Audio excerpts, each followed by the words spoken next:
Bismillahirrahmanirrahim. Alhamdulillah. Wassalatu wassalamu ala Rasulillah wa ala alihi wa sahbihi wa man tabi'a hudah. Para jemaah sekalian, kaum muslimin dan kaum muslimat, khususnya para pemirsa Fatwa TV yang semoga dimuliakan dan dirahmati oleh Allah Subhanahu wa taala.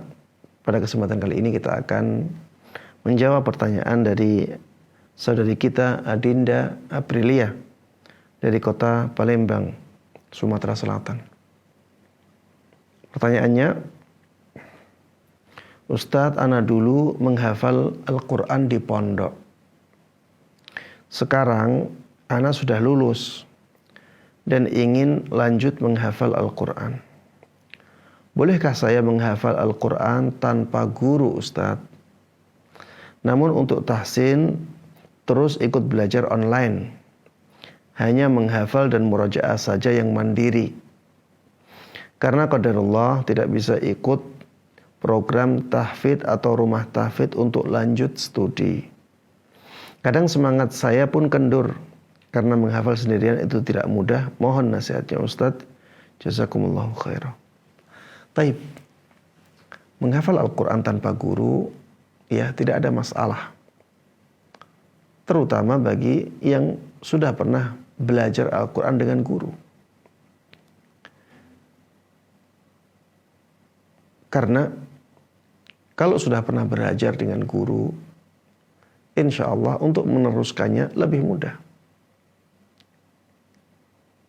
Dan kekhawatiran salah dalam membaca Al-Quran pun menjadi kecil. Berbeda kalau tidak pernah belajar dengan guru sama sekali dalam membaca Al-Quran. Maka kemungkinan salah dalam membaca Al-Qurannya menjadi besar.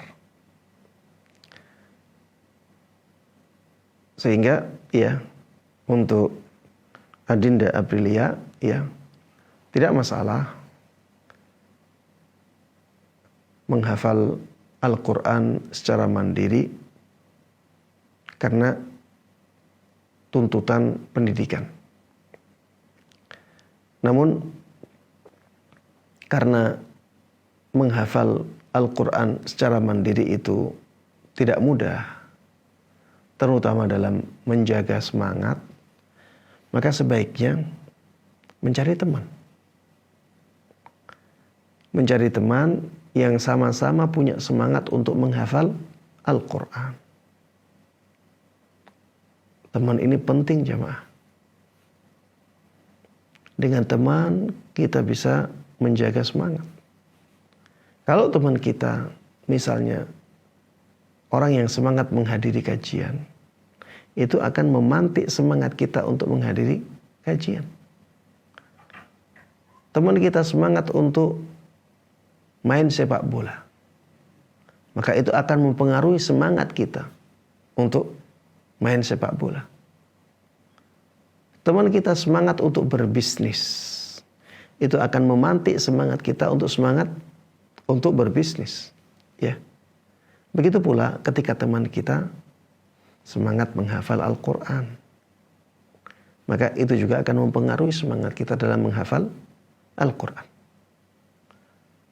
Cari teman yang seperti ini.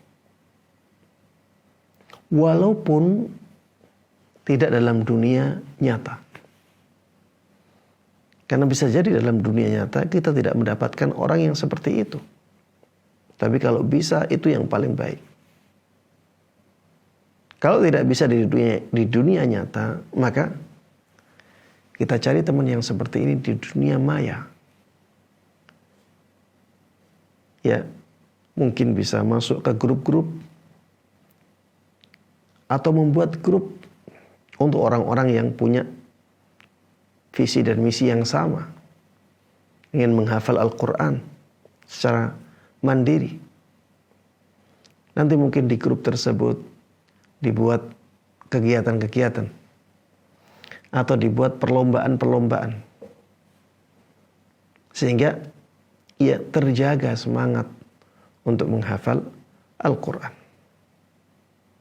Dan alhamdulillah sudah ada tahsin ya tadi disebutkan tetap mengikuti belajar tahsin online. Ini juga termasuk di antara cara untuk menjaga semangat dalam menghafal Al-Quran. Karena dengan tahsin, maka kita tahu ya banyak orang yang tergabung dalam belajar tahsin itu. Dengan tahsin ada keterikatan antara kita dengan guru. Dan teruslah meminta suntikan semangat dari guru yang mengajari kita tahsin. Sehingga ya kita dapat dua maslahat. Maslahat belajar dapat, maslahat menghafal Al-Quran juga dapat. Dan al-jam'u aula minat tarjih. Mengompromikan maslahat-maslahat yang ada itu lebih baik daripada mengalahkan satu maslahat dan mengambil maslahat yang lain. Demikian jemaah sekalian rahimani rahimakumullah, jawaban dari pertanyaan ini. Mudah-mudahan bermanfaat dan diberkahi oleh Allah Subhanahu wa taala. Amin amin ya rabbal alamin. Wassallallahu wasallam wa baraka ala nabiyyina Muhammadin wa ala alihi wa sahbihi wa man tabi'ahum bi ihsan ila yaumiddin. Alhamdulillahi rabbil alamin.